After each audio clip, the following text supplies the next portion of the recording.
El Cato Podcast, con Gabriela Calderón y Marcos Falcone. Hola a todos y bienvenidos a una nueva edición del Cato Podcast. Mi nombre es Marcos Falcone, yo soy investigador de la Fundación Libertad en Argentina y profesor asociado de la Universidad del SEMA en Buenos Aires. Están con nosotros Ian Vázquez, que es el vicepresidente para estudios internacionales del Instituto Cato desde Washington, y Gabriela Calderón de Burgos, que es fellow en estudios latinoamericanos del Instituto Cato también, o Cato, desde Guayaquil, Ecuador. Y hoy nos acompaña el presidente y CEO del Archbridge Institute, Gonzalo Schwartz, que es un economista recibido en la Universidad Católica de Bolivia y en George Mason University, que se especializa en temas muy interesantes, entre ellos la economía del florecimiento humano, ¿no? Human flourishing, como se dice en inglés, la movilidad social, el sueño americano y el emprendedurismo en general. Además, Gonzalo tiene un pasado por múltiples países y múltiples culturas muy interesante y que seguramente nos va a interesar mucho en la conversación. Bienvenido, Gonzalo. Muchas gracias, Marcos. Hola, Ian. Hola, Gabriela. Hola. La primera pregunta que te quería hacer entonces, Gonzalo, Sí. y relacionada al trabajo que están haciendo en el Archbridge Institute, es ¿qué es lo nuevo, como para que nos des un pantallazo inicial, ¿no? General, qué es lo nuevo que nos trae la idea del florecimiento humano, perdón? ¿Cómo llegamos a este concepto y por qué es necesario de repente? Sí, y en realidad no es una nueva idea, ya que obviamente la vienen hablando desde tiempos de Aristóteles, la good life, la vida buena, ¿no? Good life, el encontrar ese florecimiento humano donde la gente puede llegar a su máximo potencial. Es una idea que ha estado con nosotros por varios siglos, milenios, y la idea es que yo creo que es una idea mucho más relevante, unificadora, como para encapsular lo que permite hacer la economía, ¿no? Lo que permite llegar.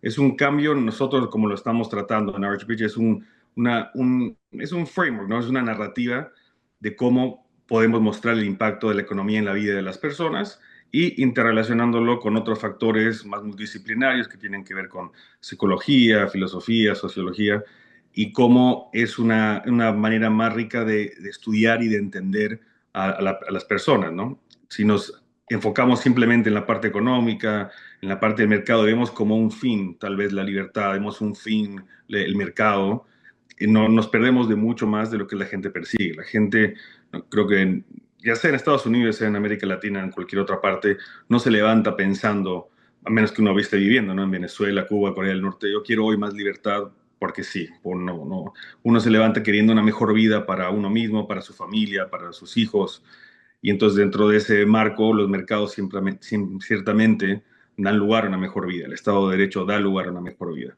pero lo que apuntan las personas es a vivir a su máximo potencial, y lo que nosotros estamos estudiando es intentando empezar por eso, ¿no? Empezando por, bueno, importa todo esto a la gente porque quiere una mejor vida. Ahora, ¿qué es lo que permite hacer eso? Como una segunda derivada, por así decirlo, ¿no?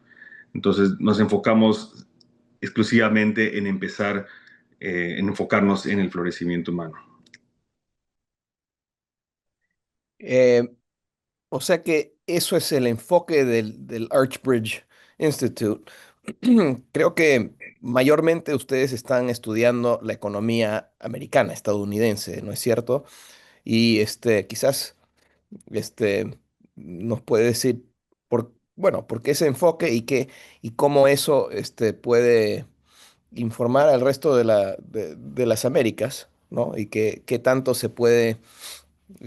Quizás podemos hablar de lo que están estudiando, pero quería, en todo caso, averiguar cuál es el enfoque y, bueno, las diferentes áreas de estudio que Sí. tienen ustedes en el Archbridge Institute y por qué enfocarse en Estados Unidos. Sí, cuando fundé el instituto, nuestro enfoque era simplemente en la movilidad social, en estudiar cómo la gente puede sube la escala económica. Creíamos y creemos todavía que no hay un consenso acerca de cuáles son las principales barreras o indicadores hacia promover una mayor movilidad social.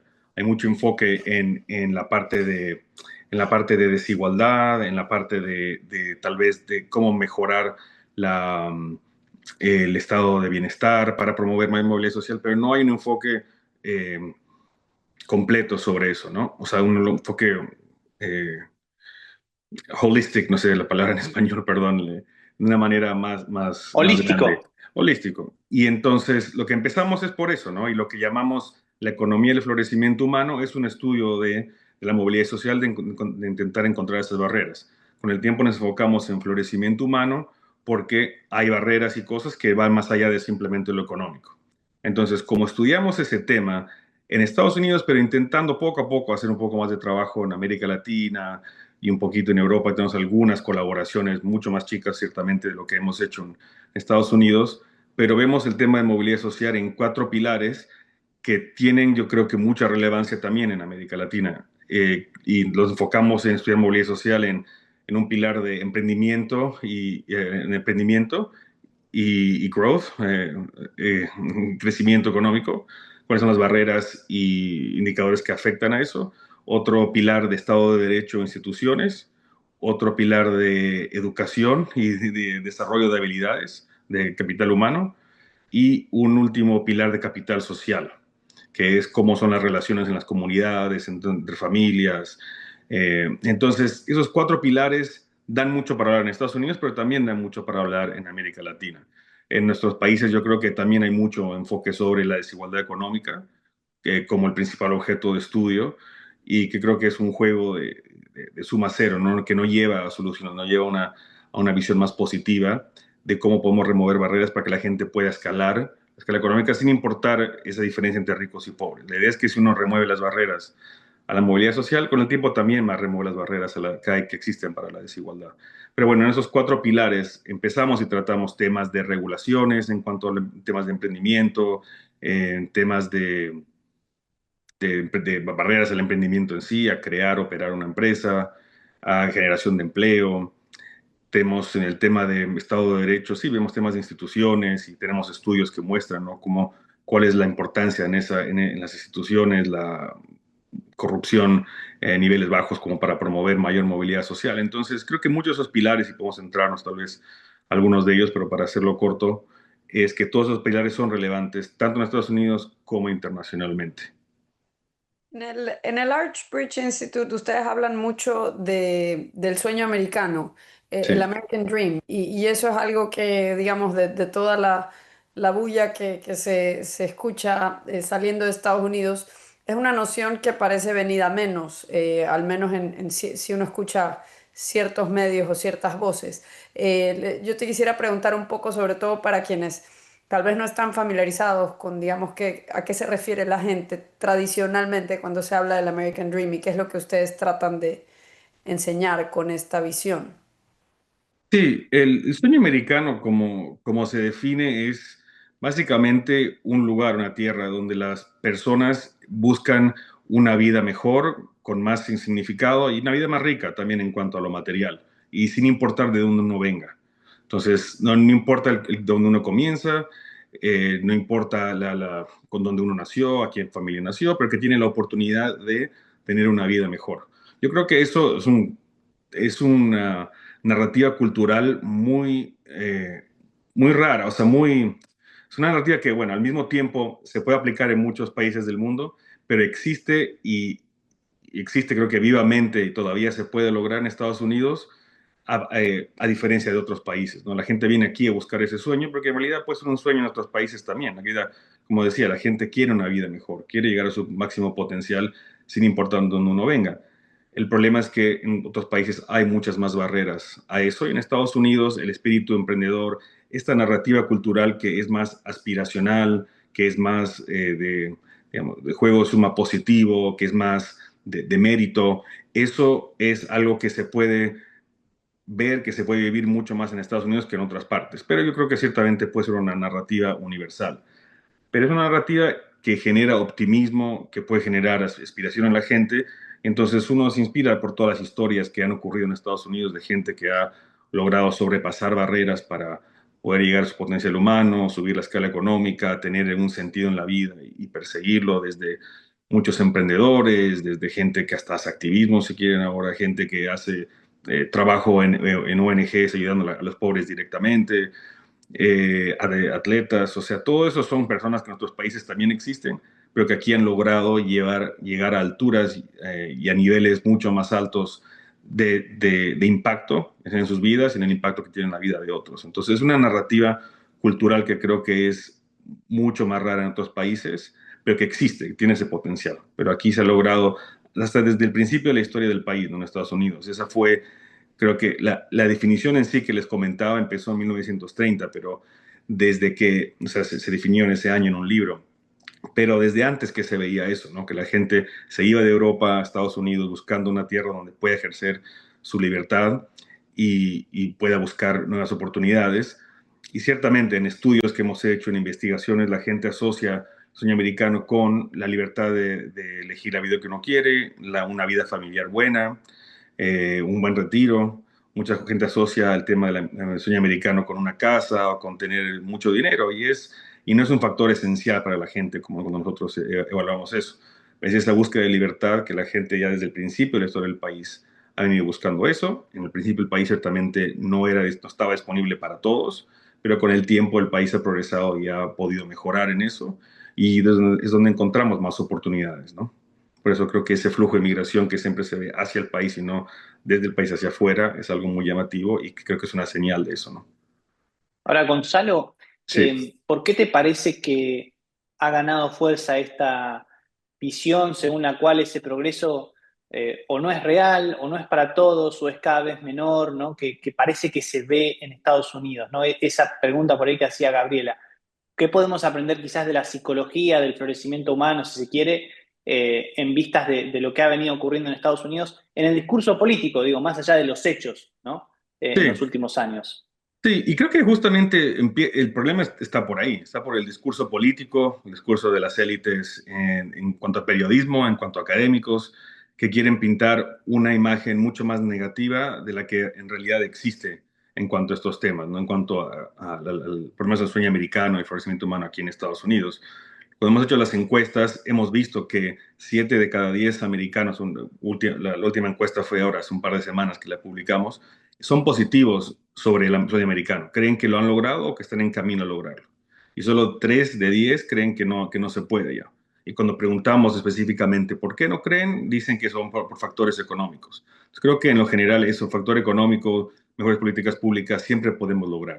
Pero no es un tema de que hay un descontento en sí con el sueño americano, con la idea del sueño americano, cosa que creen que no existe, nunca ha existido, sino que es más, si podemos lograr mejorar el aspecto económico, más gente podría alcanzarlo y creer en eso. Pero lo que pasa en el debate, en el discurso político, discurso mediático, discurso académico, es que hay hay mucho más pesimismo al respecto de eso, porque básicamente lo que hace un político es que te quiere vender una percepción, una imagen más negativa de los problemas que hay o de la gente, cómo opina la gente, para poder decirte, bueno, yo tengo la solución para ti, hazme caso y yo te voy a poder sacar las barreras para tu sueño americano. Entonces, un juego político que tanto la izquierda como la derecha lo ha jugado, o sea, ciertamente el actual presidente Donald Trump, meses antes de la elección, el sueño americano no existe y de repente un mes después de que ganó, a nuestro americano está vibrante y siempre ha estado bien. Entonces, es un discurso político, ¿no? Y el tema de periodismo, eso es lo que vende, ¿no? La parte negativa, el pesimismo, es lo que vende para atraer a la gente a los medios. Entonces, siempre se van a enfocar en ese aspecto negativo y en cuanto a académicos también, yo creo que vienen por ese lado igual, como que, no, nuestra idea de qué reforma hay que hacer, qué política pública hay que hacer, o mi investigación muestra por qué esto está mal o bien. Entonces, lo que hemos intentado hacer los últimos 6 años que hacemos esta encuesta es ir directamente con la gente, es preguntar directamente a la gente qué es lo que tú opinas. ¿Crees que estás bien? ¿Crees que el americano está bien? Y han dicho que es, como decía, 7 de 10 americanos dicen que está bien. Ahora, les hacemos otra pregunta, que es un poco la parte de psicología que mencionabas, y es algo que hemos visto en otras encuestas y otra gente ha visto ese fenómeno también, que es una ilusión colectiva.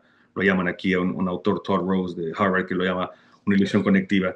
En cuando le preguntas a la gente sobre las posibilidades de otras personas o un aspecto de una pregunta sobre qué opinas que la sociedad piensa sobre esto y no es la percepción de uno, la gente se vuelve más negativa. Entonces, cuando le preguntamos a la gente, ¿tú crees que otros pueden lograr su sueño americano? Ese 69% que dijo que sí, bajó a 51%. O sea, yo estoy bien, pero los demás no. En cuanto hicimos otras encuestas hace, creo que ya un año, 2 años, sobre preguntando a la gente si tiene esperanza para su vida, si siente es que su futuro, tiene esperanza en su futuro. 85% de las personas decían que sí, tiene esperanza para su propia vida. Les preguntábamos, ¿y qué crees tienes esperanza con que tu familia le va a ir mejor? También alto, pero un poco menos, como tu barrio, tu comunidad y que preguntamos sobre el país. Y mientras uno se iba abstrayendo del enfoque de un círculo de uno, la opinión iba siendo más negativa. Entonces, cuando le preguntamos sobre qué tienes esperanza para el futuro del país, era así también, los 50 y algo por ciento de gente que estaba positiva. Cuando le preguntaba sobre ellos mismos, era 85%. La gente tiene el bias de ser negativo, de pensar que los demás están mal, y eso creo que también viene porque escuchan mucho de eso en las noticias, escuchan mucho de los políticos, entonces tienen una percepción más negativa de lo que realmente ocurre en la sociedad. Entonces, lo que hacemos, el trabajo que hacemos en este tema del sueño americano, y yo creo que puede aplicar mucho, como decía, a otros países, es, en nuestro trabajo tenemos esos 3 pilares: economía, florecimiento humano, psicología, florecimiento y la cultura. La parte cultural, esto es lo que intentamos hacer, de mostrar en datos que las cosas están mejor de lo que uno piensa, es empujar en contra de ese pesimismo, negativismo que uno escucha, por más que hayan todavía desafíos, hay problemas, seguro. Eso hay que al mismo tiempo solucionar, proponer mejores políticas públicas, remover barreras al crecimiento humano. Hay que seguirlo haciendo, seguro, pero hay que mostrar una imagen más positiva, porque si no es como una profecía que se autocumple, ¿no? Como se dice. Que si crees que otro está negativo, vos también te vas a volver un poco más negativo, por más que no tienes razones por qué en tu propia vida. Entonces, un poco ese es el juego que vemos en los datos sobre este tema y sobre muchos otros. Yo tenía una pregunta anotada desde antes, pero un poco la contestaste, ¿no? En el sentido de, bueno, ¿por qué hay que explicar el florecimiento humano, ¿no? Si no debería ser obvio para nosotros, pero claro, está este problema, ¿no? De la narrativa política, de la narrativa en los medios de comunicación, que evidentemente a veces hace que eso sea difícil. Eh, me parece que, bueno, en ese sentido quizás el trabajo que hacen ustedes se puede hermanar quizás, ¿no? Con los temas de progreso humano en los que trabaja el Cato Institute con su proyecto Ciertamente. de Human Progress, ¿no? La necesidad de mostrar, ¿no? Evidentemente es necesario seguir mostrando lo bueno que es nuestra vida, ¿no? Como para que la gente se convenza de eso y entonces sirva para algo todo lo que se hace, ¿no? Porque si no, después termina ocurriendo que, claro, la vida de las personas mejora, pero si las personas creen que no mejora, entonces después incluso esas mejoras se pueden poner en peligro, ¿no? Sí, ciertamente, y ese es el tema, el tema puntual, tal cual, que hay que compartir simplemente también la información. Bueno, nosotros somos muy fans del proyecto de Human Progress de Cato, porque justamente muestra eso, es muy complementario, creo, a lo que nosotros estamos haciendo, porque es eso, hay que dar esa pelea en la narrativa cultural, que se muestre que hay progreso, que hay mejoras y que hay que trabajar sobre eso también, ¿no? Para seguir adelante. En parte, la parte de, digamos, tú hablas de 3 pilares, tú hablas la parte económica, la parte cultural. Dentro de esta parte cultural, yo me pregunto si ahí entra estos relatos que tenían, digamos, estas historias de éxito de la vida real, que muchas veces damos Sí, por sentado, ¿no? Y muy poca gente, a pesar de que uno puede conocer, estoy recordando uno de ellos, ¿no? Mucha gente ubica la marca Estée Lauder, pero muy poca gente conoce la historia detrás de esta marca que hoy se ve en todas partes. Entonces, una pregunta es, en lo que ustedes ven por la parte de la psicología detrás de esto, ¿es importante el contar estas historias? ¿Por qué lo sí, es? sí, justamente eso es una serie que tenemos, American Originals, que no hemos producido tantas como empezábamos, decíamos en un principio, entonces estamos intentando buscar más y más historias. Intentamos usar historias del pasado porque gente actual que es exitosa, que ha logrado superar barreras, es a veces también muy humilde y no le gusta compartir tanto esa información. Entonces vamos un poco a gente en el pasado de gente que ha logrado hacer cosas importantes, pero que la gente no conoce mucho sobre ellos. Tenemos ciertamente a Walt Disney, que todo el mundo conoce la historia de él, o sea, conoce más la marca, ¿no? Pero este Lauder ciertamente es una persona. Jim Casey, que es el fundador de UPS.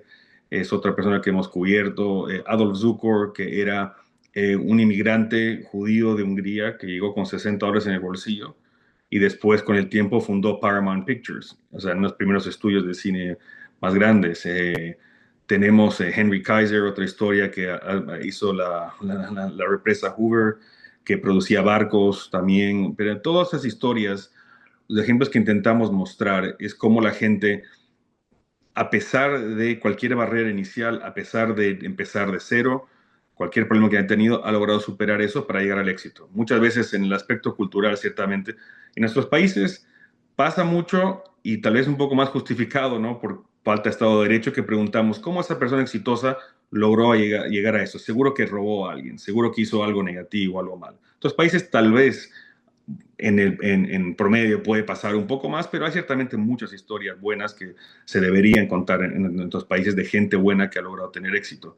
Pero en Estados Unidos ese es el caso preponderante. Yo creo que hay muchos ejemplos de gente que ha logrado mostrar cómo llegó ahí. Ah, bueno, mira, empezó muy mal, o sea, empezó de aquí. Es una historia de una señora, Madame C.J. Walker, que fue cubierta en una serie hasta de Netflix, que producida por LeBron James, entonces si busca Madame C.J. Walker, y que ella era, los abuelos de ella eran esclavos, y era una señora negra, afroamericana, y que era madre soltera, y que logró producir un producto para el pelo, que la hizo la primera mujer, la self-made millionaire, la primera mujer millonaria en Estados Unidos que no heredó su riqueza, que la produjo. Y ella, como decía, sus papás, sus abuelos eran esclavos, era madre soltera, y a pesar de eso logró salir adelante. Entonces yo creo que contar eso, y hay miles, miles de historias de eso que creo que se deberían contar, eso genera ese positivismo más grande en la gente. Ahora hay una iniciativa del Instituto Milken, está basado en Los Ángeles y ahora en Washington, que es el Centro Milken para avanzar el sueño americano, donde hay muchas, muchas historias. Han hecho como una especie de centro, como museo, que se va a inaugurar recién, creo que al público en septiembre, pero ya una preinauguración ahora en julio, donde hay un montón de historias y están entrevistando a por lo menos 10,000 personas que muestren, que cuenten su historia, gente que todavía está viva. Entonces creo que la gente necesita esos ejemplos para verse representada en la diversidad de historias que hay, porque para mí hay tantos sueños americanos como hay gente en Estados Unidos, cada quien puede tener el suyo, entonces mostrar ejemplos donde uno puede sentirse identificado por eso es importante. Y en el caso de que hablabas, Marcos, y es importante tanto para el Human Progress como para lo que hacemos nosotros, porque hay demasiado pesimismo en todas las narrativas que hemos visto. Entonces, ya sea cambio climático, ya sea problemas de polarización política, ya sea, o sea, problemas bueno, de degrowth que se llaman, que estamos creciendo rápido, estamos matando especies, animales, todo, todo lo que se vende, yo creo, en el debate público, en la narrativa, en los medios es negativo. Entonces, tenemos tanta historia negativa que nos está afectando, que nos está contando, no vemos la parte positiva de cómo podemos superar esos desafíos. Eso afecta en la parte psicológica a cómo nos sentimos como personas y cómo le podemos hacer frente a los desafíos. Entonces, cuando estamos, lo que justamente hacemos en la parte de psicología, lo que ha hablado nuestro vicepresidente de investigación, Clay Routledge, es que cuando uno se siente amenazado por todos estos problemas, en vez de uno hacerles frente, uno se retrae, uno se pone a la defensiva, que nuestro cerebro está acostumbrado a eso. Si uno se siente amenazado, se pone a la defensiva o se escapa, ¿no? En vez de hacerle frente. Entonces, es importante mostrar que podemos superarlo, porque si uno no se pone a la defensiva y no tiene una mentalidad más de juego sumo positivo, que de growth mindset, que se llama, uno es más creativo, uno puede buscar soluciones de los problemas. Entonces, eso, pero si todo lo que escuchamos es la parte negativa y pesimista, y como que reduce nuestro sentido de agencia personal, que podemos hacerle frente a esos problemas. Entonces, esas narrativas culturales son muy importantes a esa hora. Entonces, por eso digo, también creo que lo que hacen también en Keito con Human Progress es esencial. Es difícil medir esas cosas, y sin Ciertamente. embargo ustedes han podido comprobar que el sueño americano todavía existe, pero por algo se han elegido a populistas en Estados Sí. Unidos, o por lo menos los partidos de los dos partidos se han vuelto cada vez más más populista. Y yo me pregunto si es la política que está creando cierto pesimismo en el país o es al revés, que es una respuesta a algún pesimismo en la población. Mi pregunta es si ustedes han visto un cambio a través del tiempo en la cantidad de gente que cree en el sueño americano y y qué más han podido ver en términos eh, de, de esas mediaciones que han cambiado para poder quizás explicar este, la política en Estados Unidos, porque creo que sí están asociados. Yo creo que fue Mark Andreessen, si no me equivoco, que miró a un par de temas económicos, ¿no? El precio de los hogares, de la educación y de la salud en Estados Unidos y vio que justamente en esas tres áreas los precios se han disparado durante muchos años, muy por encima de la inflación. Justamente son las áreas que controla y regula el gobierno, donde tiene el gobierno bastante intervención y donde no opera tanto el libre mercado. En todo caso, esas son las tres cosas que mucha gente asocia con el sueño americano. Por lo tanto, si justamente en esas áreas se está realmente empeorando la cosa, uno podría entender por qué algunos en la población pensarían que ya no se puede lograr ese sueño.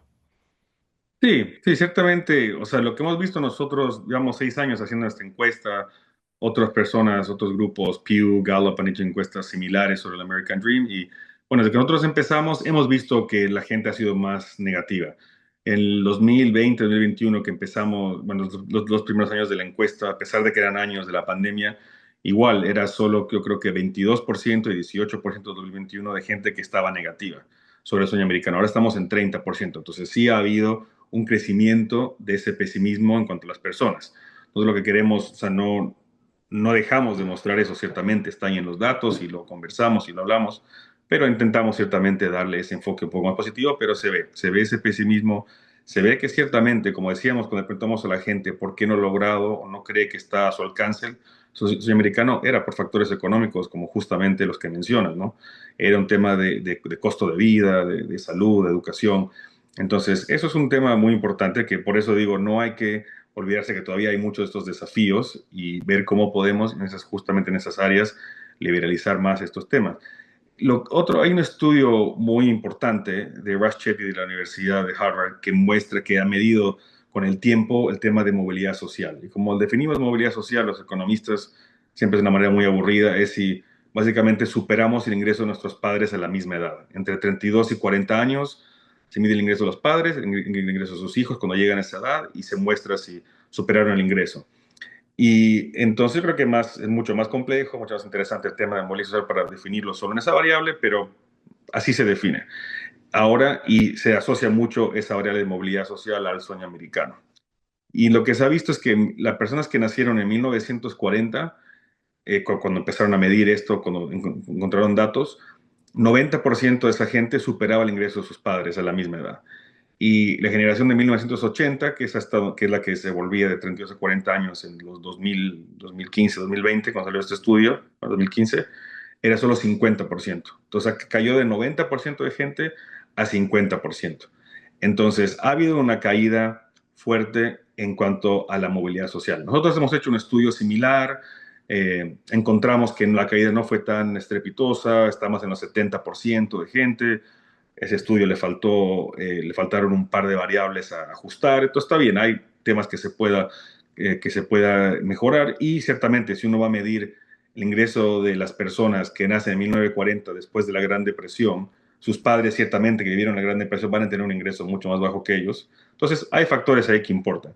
Lo que nosotros hemos visto es que más allá de que haya una caída tan estrepitosa, ha habido un estancamiento.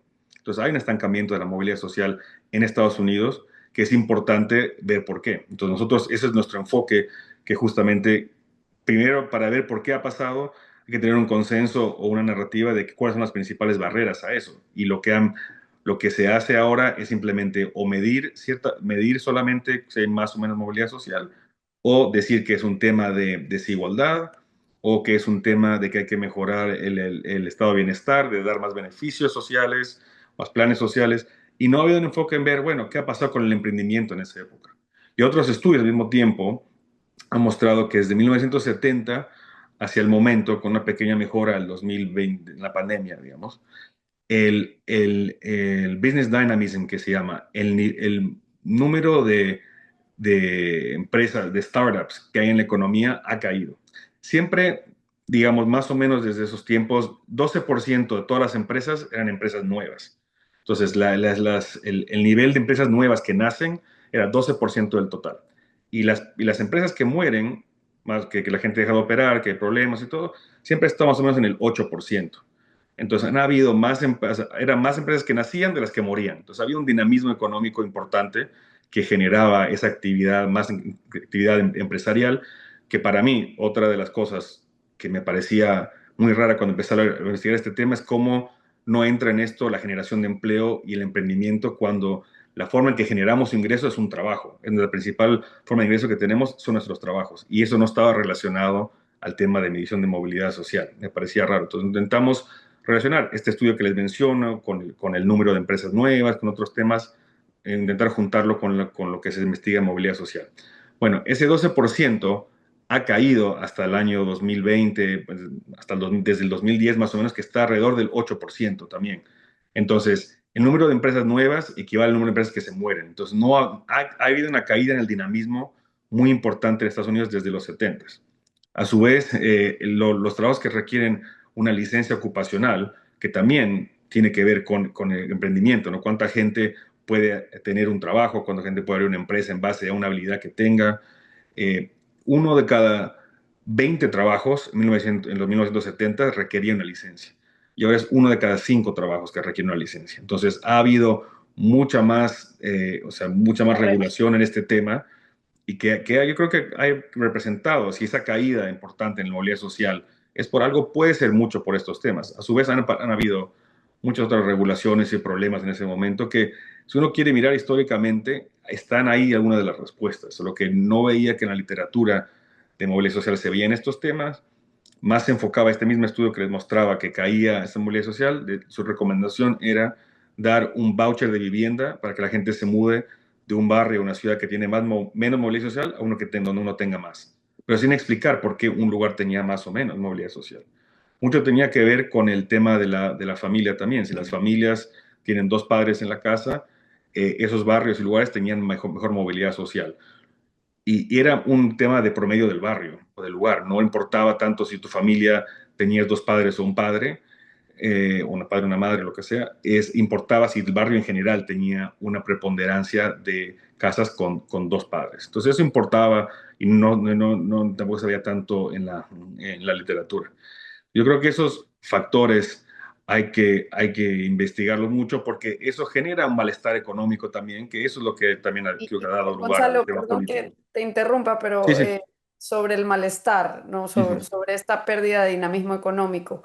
Sí. Eso, en digamos, los estudios que ustedes han hecho o las encuestas que ustedes han realizado, yo no sé si han evaluado o tratado de discernir la relación que hay entre esta creciente importancia que se le empezó a dar al tema de la desigualdad de ingresos versus, digamos, en relación a ese dinamismo económico. ¿Hay una correlación? ¿Coinciden los tiempos en que empieza a subir este pesimismo y este malestar con la desigualdad de ingresos?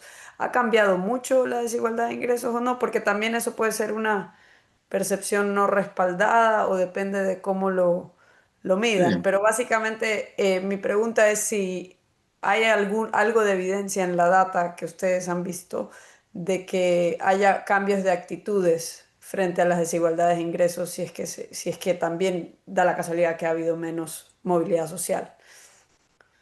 Sí, yo creo que hay mucho debate en cuanto a la medición de la desigualdad económica. Hay mucha investigación en cuanto a eso de Piketty, de Saez y de un tercer, Gabriel Zuckman. Hay un grupo de investigadores que ha mostrado que ha incrementado mucho la desigualdad.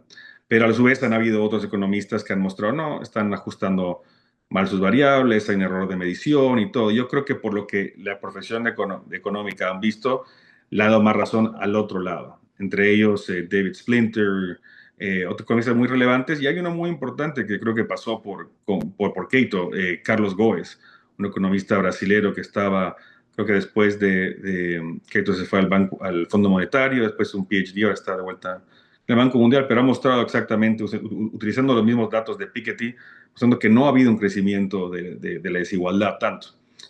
Por ahí ha habido algo, pero no mucho. Pero yo creo que es eso, es ¿por qué ha pasado eso? Para mí es las mismas barreras que pueden explicar la falta de movilidad social y pueden explicar esto. Nosotros como enfocamos el tema es, empezamos a preguntar, y un poco por eso intentamos trabajar con quien sea que quiera trabajar con nosotros, hablar sobre el tema, empezando por el hecho, sí, a ti te importa como investigador, como persona, como activista, que la gente pobre siga en la pobreza.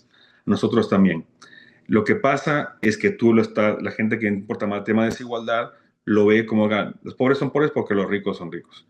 Nosotros vemos, no, si hay una barrera ahí al medio, hasta la clase media, clase alta, puede superarlos. Es un tema de mala educación, clase media alta o clase alta, puede mudarse de barrio donde hay un mejor ámbito, mejores colegios, puede pagar colegios privados, puede pagar tutores, y ya, y la gente pobre no puede, está atada donde está viviendo y no puede. Pero el problema ahí es una mala educación, no es el problema de que uno tenga más recursos para superarlo. Es un tema de barreras al emprendimiento y regulación.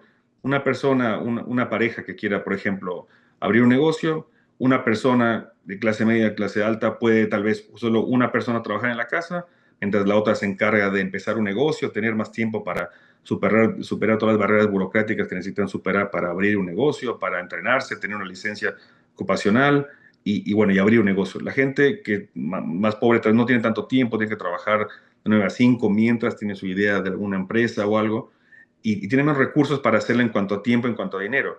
Pero el problema ahí es la barrera de la sobreregulación, de la burocracia que hay para poder abrir y operar un negocio. Entonces, la gente que le preocupa más la desigualdad, esa barrera va a generar más desigualdad porque un segmento de la población va a poder superarlo y el otro no. Y en cuanto a la movilidad social también, es la misma barrera, va a generar que una más gente pueda subir la escala económica más rápido que otra. Entonces intentamos nosotros darle ese enfoque de que si te importa este tema, sea movilidad, sea desigualdad, te importa la gente pobre, que quieres que supere, que quieres que pueda subir la escala económica, enfoquémonos en estas barreras. Lo que hemos visto el año pasado, en la misma encuesta del American Dream, tenemos un set de preguntas que hemos medido durante los 6 años que son las mismas. Si no crees sueño americano, tiene más oportunidades que sus generaciones previas y todo. Y unas 3 o 4 que hacemos diferentes cada año, donde intentamos hablar sobre temas del momento, digamos, ¿no? Entonces, este año preguntamos sobre tarifas, sobre aranceles, si creen que la gente eso que afecta al sueño americano, y la mayoría de la gente dijo que sí. Sobre inteligencia artificial, también otra pregunta. Pero el año pasado lo que preguntamos es, ¿qué es lo que la gente, qué es lo que la gente precisa para cumplir su sueño americano? Si necesita más redistribución, si necesita solo una oportunidad, y, o sea, que den las mismas oportunidades para todos, o se necesita que es igual, que se reduzca la desigualdad.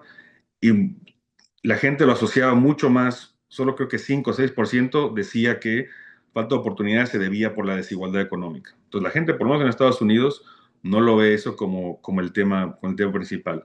¿Qué es lo que asocian al trabajo, o sea, perdón, a la movilidad social? Asocian un trabajo, más del 50%, y no tanto una ayuda del gobierno, ni siquiera el que de tener más educación. Eso es como un 20%, la mitad de la gente que creían que el trabajo era la mejor herramienta para subir la escala económica. Y entonces vemos en nuestra encuesta, y hay otras personas, un grupo de investigadores en Harvard, Stephanie Stancheva, me parece que es, que lo hacía, y lo hacía con un economista que ya murió, un economista italiano, que no me acuerdo el nombre ahora, pero era un equipo que hizo también muchas encuestas en Estados Unidos y en Europa sobre qué es lo que le importaba a la gente más, si la igualdad de oportunidades o resultados. La gente siempre en los dos, hasta en Europa, decía que era más un tema de igualdad de oportunidades. Y eso también, nosotros preguntamos, perdón, el año pasado, qué es lo que la gente cree que entiende por desigualdad. Si es igualdad de resultados, donde todo el mundo termina en el mismo lugar, igualdad de oportunidades, una igualdad de que hay que mejorar y igualar el punto de partida para todas las personas. Y mucha más gente decía que era igualdad de oportunidad. Igualdad de resultados también era 5 o 6% que creía que la igualdad tenía que ver con igualdad de resultados. Entonces, para Todo mí esto, eso era más positivo. todo esto a mí me suena de que lo que realmente importa para la gente es cierto control sobre sus propias vidas, ¿no? Sí, Lo que en inglés se dice agencia sobre la exacto. vida, ¿no? O sea, cierto control. En realidad, eso, es decir, cuando uno pone esfuerzo en su propia vida y puede ver que a través del esfuerzo propio puede mejorar la condición de vida de uno mismo y de los suyos, Sí. eso llega lejos, ¿no? Me parece que un poco eso es lo que están encontrando ustedes y que puede tener un impacto político además. Sí, ciertamente. Eso estamos encontrando en estas encuestas y hasta hicimos una encuesta sobre agencia individual en Estados Unidos hace creo que ya 3 años y vamos a repetirla para finales de este año también, otra encuesta sobre mostrando eso. Y la gente en general siente que tiene agencia sobre su vida, todavía sigue estando positiva sobre eso. Entonces, cuando hay barreras grandes que le impiden tener esa agencia, sí, uno lo relaciona con eso. Lo que ha pasado también con el populismo en ambas regiones es que uno siente menos control sobre eso. Entonces, han habido episodios económicos o sociales que uno ve que tal vez la clase política o la élite ha puesto un poco o sea, ha puesto barreras o ha tomado decisiones malas como para favorecer a unos más que a otros. Entonces, eso pega a la gente, como la crisis aquí del financiera del 2008, donde se favorecieron unos bancos frente a otros en vez de dejar quebrar y que el mercado siga con ese proceso.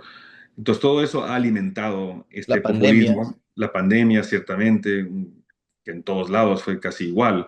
En la pandemia, unos estudios de unos amigos nuestros en Uruguay, de Ceres, mostraron que cada persona que estaba durante la pandemia, cada presidente que estaba en la pandemia como presidente, ese partido, ese presidente perdió las siguientes elecciones por todo el control tan fuerte que hubo durante la pandemia. O sea, ningún político se salvó de cómo, sea que tan bien o mal operaron en la pandemia.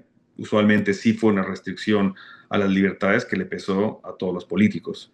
Entonces sí, eso juega un rol muy, muy importante en cuanto a quién socava o quién empodera más a la gente a actuar sobre su agencia individual, ¿no? Es un tema muy, muy importante. Gonzalo, quiero aprovechar que bueno, estamos hablando también sobre la posibilidad de otros países, ¿no? Además de Estados Unidos, donde vos estás viviendo en este momento, y aprovechando que tenés una experiencia de vida que entiendo que es muy amplia y diversa, ¿no? Porque has estado en Uruguay, bueno, en Bolivia, Ecuador, Israel, ¿no? Eh, ¿Cómo percibís, sobre todo hablando de América Latina, ¿no? Y aprovechando que nuestro público también parte es latinoamericano, ¿cómo percibís a América Latina en términos de florecimiento humano, movilidad social, percepción de la desigualdad o del sueño americano en sentido amplio, quizás no de Estados Unidos, pero bueno, de América como continente? Sí, o sea, es siempre complicado hablar de la región como un total porque cada país es ciertamente una experiencia diferente. Me esperanza mucho lo que está pasando en Argentina y tú nos puedes decir un poco más, Marcos, sobre eso. O sea, las cosas no son perfectas, ¿no? Pero han habido muchas, muchas mejoras que se reconocen en la región en otros países y se reconoce hasta aquí en Estados Unidos el impacto que ha tenido el presidente Milei en remover barreras al florecimiento humano y encaminar al país hacia un mejor futuro. Ciertamente no es que se pueden ver todos los resultados positivos de la noche a la mañana, pero yo creo que va en un buen camino.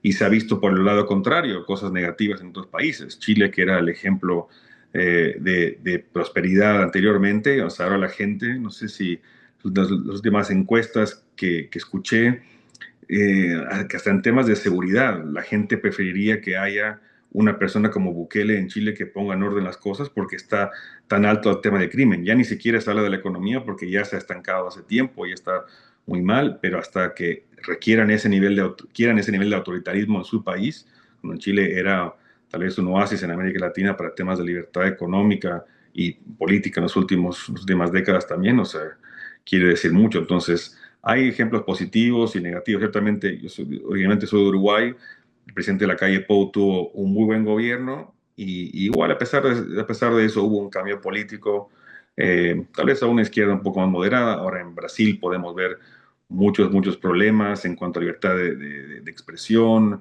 eh, en cuanto a temas de la Corte Suprema intentando imponer mucho su visión, alguna visión hasta política. Y bueno, intervenciones, como vimos hace un par de días del presidente Trump en Brasil o ayer, temas de aranceles que tampoco son muy buenos, ¿no? O sea, que ciertamente hay un mal actuar de parte de los dos lados, ¿no? Del presidente actual Lula, que está haciendo temas muy malos, y que tampoco debería el presidente Trump imponer aranceles frente a este tema, sí. Pero bueno, hay tanto desespero porque alguien tal vez de afuera ayude en Brasil que tal vez a eso es lo que lleva. Pero lo veo como algo mixto. No sé, también después di mucho Gabriela, cómo está el tema en Ecuador, que pueden haber buenas perspectivas en otros temas si es que no fuera que el tema que el narcotráfico haya permeado tanto en el país, lo mismo que en Colombia. Yo creo que como países, como decía, todos tenemos el mismo sueño, todos queremos mejorar, todos queremos tener una mejor vida para nosotros, para nuestros hijos. Mucha gente se acaba yendo, como fue mi caso, obviamente, y muchos otros que acaban mudando a otro país en busca de más oportunidades, mejores vidas. Pero en nuestros países es lo mismo. Nuestros países, en esos factores de movilidad social, tienen también muchas cosas buenas. O sea, hay gente, capital humano muy bueno, hay, digamos, el tema de estructura familiar es importante. En otros países hay mejor estructura familiar que tal vez en Estados Unidos, que ayuda al tema de capital social, ¿no? Entonces, hay muchas cosas positivas que se pueden mejorar, pero el Estado de Derecho sigue siendo muy débil en muchos otros países. Las barreras burocráticas a abrir y operar negocios siguen siendo muy altas.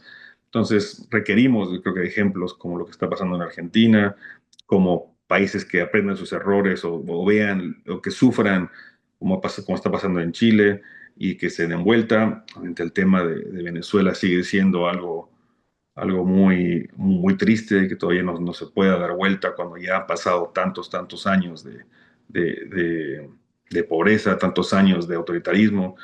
Pero que en algún momento yo creo que van a poder encontrar luz al final del túnel. Todavía no se sabe cómo ni cuándo, pero es lamentable. Pero yo creo que buenos y malos ejemplos la gente tiene que experimentarlos para verlo, pero yo siempre sigo teniendo esperanza que cualquier país puede salir adelante con buenas personas, con buenas políticas públicas. Va a variar en cuanto depende de cada país, ¿no? Naturalmente. Un ejemplo que puedo dar de transformaciones, de barreras levantadas en Argentina, es que yo ahora mismo, por ejemplo, les estoy hablando desde el medio de la nada, esencialmente en Argentina, en un campo. Estoy a unos cuantos kilómetros de gente, y estoy hablando sin ningún corte y perfectamente con internet satelital, ¿no? Que en Argentina estaba prohibido hasta hace un año y medio, y ni siquiera creo que fuera realmente una cuestión de capitalismo de amigos, porque en realidad servicio de Internet no había, no funcionaba. Sí, había algunos monopolios, pero no funcionaba. Eh, y bueno, de buenas a primeras, una de las decisiones que tomó el gobierno de Milei en los primeros 10 días de gobierno fue liberar, ¿no?, el mercado de Internet satelital, que ahora, bueno, permite que yo, por ejemplo, pueda estar hablando con ustedes. Pero uno de los temas que mencionabas, Gonzalo, para ir cerrando, ¿no? Una pregunta final. Vos mencionabas el caso de Chile, ¿no? Y es muy interesante en estos días, porque Chile, bueno, de todos los países de América Latina, ¿no? Es quizás el que más ha progresado en las últimas décadas, o había progresado, ¿no? En términos de, bueno, levantar las barreras para el florecimiento humano y progresar. Pero hoy, ¿no? Y ya desde hace unos años parece verse un electorado que quizás parece como voluntariamente elegir políticas que van en contra de esa dirección, ¿no? Un retroceso que desanda esas décadas de progreso. Entonces, a partir de las investigaciones que ustedes realizaron para Estados Unidos, quizás, ¿no? Sobre florecimiento humano y narrativas del florecimiento humano, ¿qué podemos aprender para aplicar en un país como Chile, por ejemplo, ¿no? En sostener, ¿no?, esta narrativa de florecimiento humano y de progreso cuando esa narrativa está en peligro, ¿no? Cuando esos hechos están en peligro. Y justamente como uno de nuestros fellows es Axel Kaiser, que me imagino que ya han entrevistado y les ha hablado mucho más de ese tema. Con él estamos Sí, hablamos con intentando él. intentando promover el tema del florecimiento humano en América Latina con una mejor narrativa, ¿no? Que pueda dar un norte a ciertos países. En Chile sí, o sea, habían estudios muy buenos de Claudio Sapel y la Universidad Católica que mostraban que el nivel de movilidad social estaba en subida por muchos años, el nivel de desigualdad había bajado, y lo que pasó en Chile me parece un ejemplo interesante de que mientras más éxito tiene un país, el problema, lo irónico supongo, no es un problema, no debería ser, es que tiene que tener mejoras todavía, o sea, seguir mejorando más y más. No puede quedarse estancado o trancado. Mientras más movilidad social uno tiene que tener todavía más y más en el tiempo. Entonces llegó a estar muy bien Chile, y después hubieron políticas de parte del primer gobierno, creo que de Bachelet, y más en el segundo gobierno de Bachelet, que estancaron mucho al país en temas de, creo que reforma tributaria, financiera, de educación, y que fue, de hecho, una manera que ellos mismos lo declararon como tal. Queremos poner un fin a muchas de estas reformas, y no sé si sin darse cuenta o sin importarles de que eso iba a generar a que el motor ese de movilidad social que tenía Chile se estanque. Entonces, tal vez el nivel de desigualdad no subió tanto más, se quedó estancado, pero cuando hay un estancamiento económico, como se produjo en Chile en esa época, y que después volvió el presidente Piñera en su segundo mandato a intentar revertirlo, pero no hubo tanto un enfoque económico en su segundo mandato como lo hubo en el primero, no se pudo mejorar tan rápido. Entonces la gente se quedó descontenta y votó de vuelta por la izquierda de Boric, y creo que lamentablemente ahora está viendo su error y el péndulo va a volver a ir al otro lado. Pero es el tema, ese estancamiento económico genera este malestar que, como decía Ian, o sea, recaen estos populismos como pasa en Estados Unidos. Ese estancamiento económico genera ese malestar ciertamente, y en Chile pasó eso. Y en muchos casos, lamentablemente, hay que aprender sufriendo un poco, ¿no?, las consecuencias económicas. Y eso es lo que ha pasado en Chile, que espero que se hayan aprendido eso, pero no quita de que haya que trabajar mucho desde en Chile y en otros países para promover una mejor narrativa. Lo que justamente decía Axel en un evento excelente que armó Keito con Libertad de Progreso en Argentina el año pasado, es que a la derecha le falta una utopía liberal, que ciertamente las utopías son malas, ¿no? Pueden recaer en sueños de que no, cosas muy infactibles, ¿no?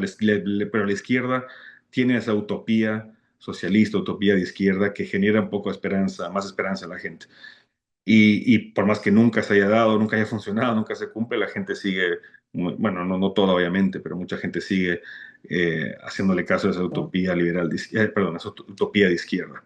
Pero a la derecha le falta esa utopía liberal, le falta ese mensaje positivo que, nuestro parecer, sea Axel y mío, porque justamente lo mencionó en esa participación también, es lo que queremos hacer hablando de todas nuestras ideas en el contexto de florecimiento humano. Creemos que esa puede ser una narrativa positiva de largo plazo, donde el mercado, las instituciones, no sean defendidas como tal, como un fin, sino como un medio para que la gente encuentre más florecimiento humano y pueda perseguir lo que le dé sentido en la vida. Un poco volviendo a una otra pregunta de Ian en cuanto al populismo y por qué ha surgido. Y es un tema económico, ciertamente, pero también las fuentes que le daban sentido a la vida de las personas, para bien o para mal, han caído, ¿no? Que la gente encontraba sentido en la religión, por ejemplo, y más gente tiene afiliación religiosa ahora. Más gente encontraba sentido en la familia, tal vez hay menos estructura familiar ahora. Entonces la gente ha ido de buscar sentido en la vida en muchos temas, a buscar sentido en la vida en la política. Entonces se vuelve más como un partido de fútbol, o como un juego político, que la gente encuentra sentido en la vida en la política. Yo creo que la narrativa de florecimiento humano es encontrar el sentido en la vida en lo que nos dé florecimiento a las personas, y hay que promover más ese mensaje que un mensaje político, ¿no? Bueno, Gonzalo, nos hemos quedado sin tiempo. Muchas gracias por venir y estar con nosotros esta semana. Gracias también, Gabriela. Gracias, Ian, por acompañarnos. Esto es el Cato Podcast, y nos encontramos entonces la próxima semana con un nuevo episodio. Muchas gracias. Excelente. Gracias, Gonzalo. Muchas gracias a todos. Hasta luego. Un abrazo.